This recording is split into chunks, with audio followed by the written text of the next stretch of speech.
स्वागत है दोस्तों आपका मनी ट्रेड मंत्रा इस यूट्यूब चैनल पे।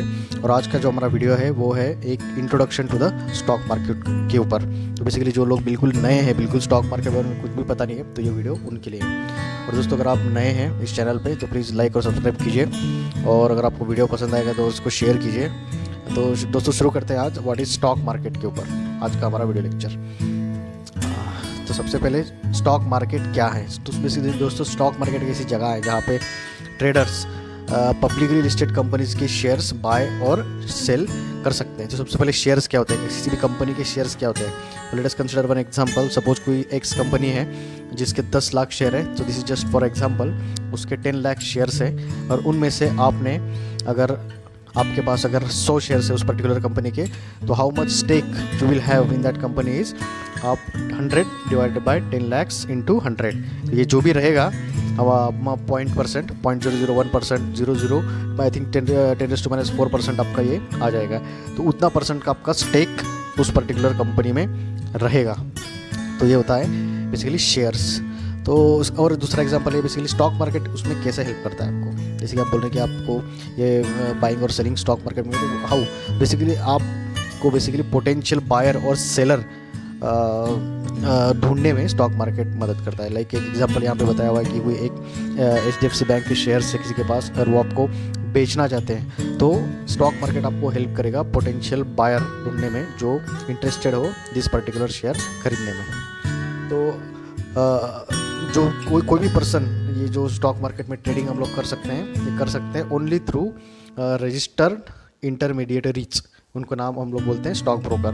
तो हम लोग डायरेक्ट स्टॉक मार्केट में एक्सचेंज में जाके ट्रेडिंग नहीं कर सकते। We have to trade through the registered stock brokers. और आजकल सभी बाइंग और selling of the shares takes place through the electronic medium. पहले क्या रहता था, 20-30 सालों पहले वो एक फिजिकल फॉर्म में आपको सर्टिफिकेट एक मिल जाता था, एक बॉन्ड आपको दे देते थे। लेकिन अभी सब जो होता है वो इलेक्ट्रॉनिक मीडियम में होता है, और आपके जो जितने भी शेयर्स होते हैं वो इलेक्ट्रॉनिक मीडियम में से होते हैं, जिसको हम लोग बोलते हैं डीमैट अकाउंट। तो हम लोग उसके बारे में जानेंगे आगे। तो सबसे पहले अभी जानते हैं कि what are the major stock exchanges in India. तो दो हैं। सबसे पुराना होता है बॉम्बे स्टॉक एक्सचेंज, जिसको BSE बोलते हैं। लेकिन अभी फ़िलहाल जो सबसे पॉपुलर है और जिसमें सबसे ज़्यादा वॉल्यूम ट्रेड होता है, so that is NSE, that is national Stock exchange. जानते हैं नेशनल स्टॉक एक्सचेंज के बारे में। तो national Stock exchange Mumbai based है, 1992 में इस्टेब्लिश हुआ था, और उसका जो फ्लैगशिप इंडेक्स है वो है निफ्टी 50।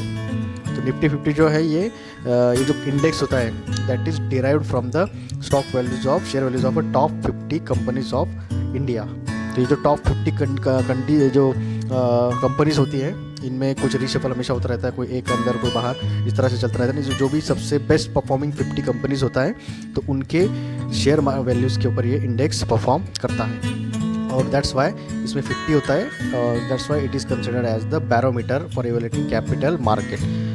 ये बेसिकली एक अपने इकोनॉमी को मतलब देखने के लिए एक बैरोमीटर माना जा सकता है।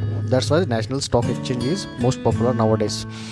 बॉम्बे स्टॉक एक्सचेंज की बात करेंगे तो ये सबसे एशिया का सबसे पुराना स्टॉक एक्सचेंज है। मुंबई बेस्ड 1875 में ये इस्टेब्लिश हुआ था, 1875 में, एशिया का सबसे पहला।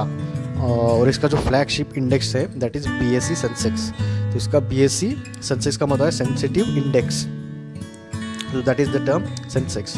और ये बेसिकली इसका जो इंडेक्स है Sensex that is compromised of from the 30 largest most liquid and financially stable companies. यहाँ पे 30 है और निफ्टी में 50 कंपनीज होती है। लेकिन अगर आप रजिस्टर्ड कंपनीज की बात करेंगे तो सबसे ज़्यादा रजिस्टर्ड कंपनी BSE में ही है। बहुत ज़्यादा कंपनियाँ रजिस्टर्ड हो गई हैं BSE में, काफ़ी ज़्यादा है। दोस्तों ये था दो major stock exchanges in India, National Stock exchange and Bombay Stock Exchange. अभी जानते हैं कौन से पार्टिसिपेंट्स होते हैं, मार्केट पार्टिसिपेंट कौन होते हैं। बेसिकली स्टॉक मार्केट में कौन लोग इन्वॉल्व रहते हैं, कौन लोग ट्रेडिंग कर सकते हैं। तो सबसे पहले होता है डोमेस्टिक रिटेल पार्टिसिपेंट, जैसे कि हम लोग ट्रेडर्स। तो ये होते हैं डोमेस्टिक रिटेल पार्टिसिपेंट्स। सेकंड होते हैं NRIs and overseas citizens of India. NRI और जो भी लोग बाहर कुछ काम की वजह से गए हुए हैं कुछ सालों के लिए, वो लोग भी ट्रेडिंग कर सकते हैं। तीसरे नंबर पे है डोमेस्टिक इंस्टीट्यूशंस लाइक LIC अपना पैसा, आपका जो LIC का जो फंड आता है बेसिकली वो स्टॉक मार्केट में लगाती है। दैट्स वाई डोमेस्टिक इंस्टीट्यूशन में उसको हम लोग कैटेगराइज कर सकते हैं। तीसरा होता है डोमेस्टिक असेट मैनेजमेंट कंपनीज। तो म्यूचुअल फंड्स, जितनी भी म्यूचुअल फंड्स कंपनियाँ होती हैं वो that comes under this particular category, AMC asset management companies में।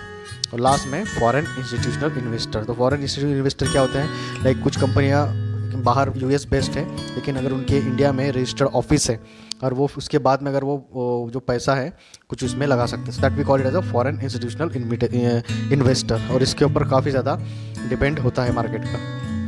तो दोस्तों ये था डिफरेंट मार्केट पार्टिसिपेंट्स के बारे में। अभी जानते हैं regulator of Indian stock market. तो जो वॉच बॉडी है बेसिकली, एक जो बॉडी है जो कंप्लीट देख रेख इसकी स्टॉक मार्केट की करती है, तो that is securities exchange board of India, SEBI, इसको हम लोग बोलते हैं सेबी। तो बेसिकली ये regular body of Indian stock market है और इसका काम होता है कंप्लीट वॉच रखना on the overall proper functioning of the Indian stock market. ठीक है, इसके ऑब्जेक्टिव्स क्या हैं? सबसे पहला ऑब्जेक्टिव है कि जो भी ये जो स्टॉक एक्सचेंजेस है, अपने प्राइम स्टॉक एक्सचेंजेस है like BSE and NSE, along with the entities, the connected entities like brokers, sub brokers conduct their business fairly। जो भी होता है ये अपना काम प्रॉपरली कर रहे हैं, ये उनका काम होता है देखना सेबी का।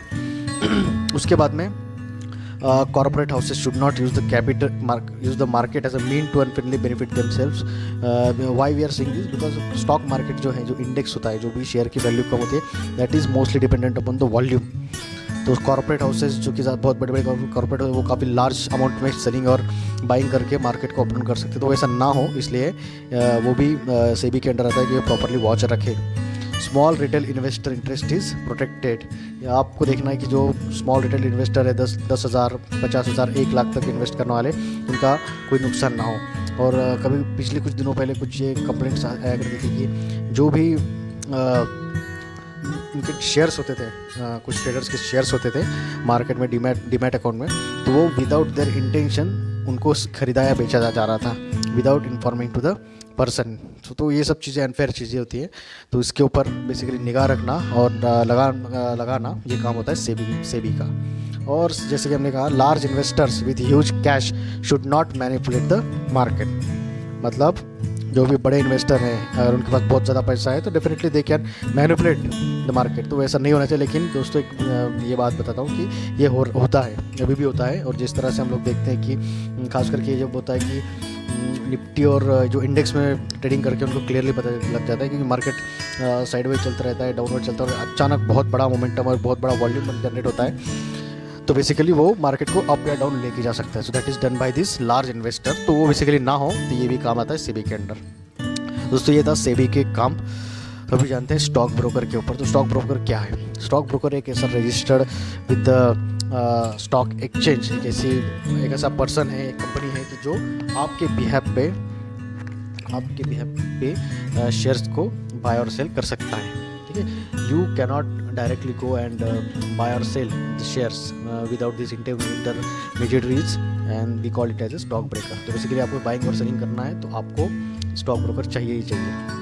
तो सबसे पहले क्या क्राइटेरिया होता है स्टॉक ब्रोकर बनने का? कि सबसे पहले आप रजिस्टर होना चाहिए of the trading member with the particular stock exchange, and you should hold the stock broking licence.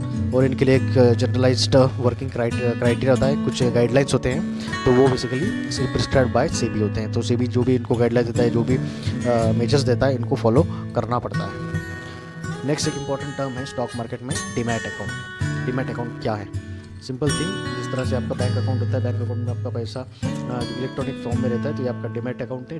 Demat account में आपका आपके म्यूचुअल फंड, आपकी जो भी होल्डिंग्स है, वो सब इलेक्ट्रॉनिक फॉर्म में रहते हैं। So that we called as demat account. और अभी आपको अगर ट्रेडिंग करना है stock, you must have that demat account. अगर आप फिलहाल देखेंगे तो सभी stock open trading account open कर देते हैं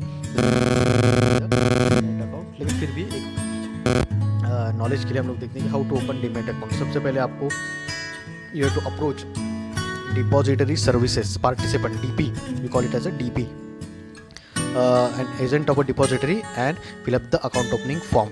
ये DPs क्या है? तो इंडिया में 2 DPs है, डिपॉजिटरी पार्टिसिपेंट्स है। First is CDSL, central depository service limited, NNSDL, national securities and depository limited. तो इन दोनों में आप जो है अकाउंट बना सकते हैं, but you have to open, you have to use that particular account opening form, and along with that form you have to provide the KYCs, the photocopies of the KYCs, and you have to submit it. So by that way you can open the Demat account. दोस्तों ये था हम लोगों ने जाना बिल्कुल different stock market के points के ऊपर। तो what we learn from that, सबसे पहले कि स्टॉक मार्केट एक ऐसी जगह है जहाँ पे आप शेयर्स को बाय और सेल कर सकते हैं। स्टॉक मार्केट आपको हेल्प करता है पोटेंशियल बायर्स और सेलर ढूंढने के लिए। NSE और BSE, नेशनल स्टॉक एक्सचेंज और बॉम्बे स्टॉक एक्सचेंज, ये भारत के 2 मेजर स्टॉक इंडेक्सेस हैं। आपको मैंडेटरीली एक ट्रेडिंग अकाउंट ओपन करना होता है ट्रेड करने के लिए स्टॉक मार्केट में, अलॉन्ग विद द उसको सेव करने के लिए आपको डीमैट अकाउंट होना चाहिए। ठीक है, तो आपको ट्रेडिंग अकाउंट होना चाहिए, और वो जो भी हम लोग शेयर्स वगैरह खरीदेंगे तो उसको इलेक्ट्रॉनिक फॉर्म में सेव करने के लिए आपको डीमैट अकाउंट भी होना चाहिए। और different types of market participants होते हैं स्टॉक मार्केट में। एक होता है रिटेल इन्वेस्टर, डोमेस्टिक इन्वेस्टर और फॉरेन इंस्टीट्यूशनल इन्वेस्टर। और इंडियन स्टॉक मार्केट जो होता है दोस्तों वो सेबी द्वारा कार्यान्वित होता है। दोस्तों बस आज के लेक्चर में, बस आज के वीडियो में इतना ही। और आपको अगर ये वीडियो पसंद आया होगा तो प्लीज़ लाइक कीजिए, सब्सक्राइब कीजिए, और अगर वीडियो पसंद आएगा तो उसको शेयर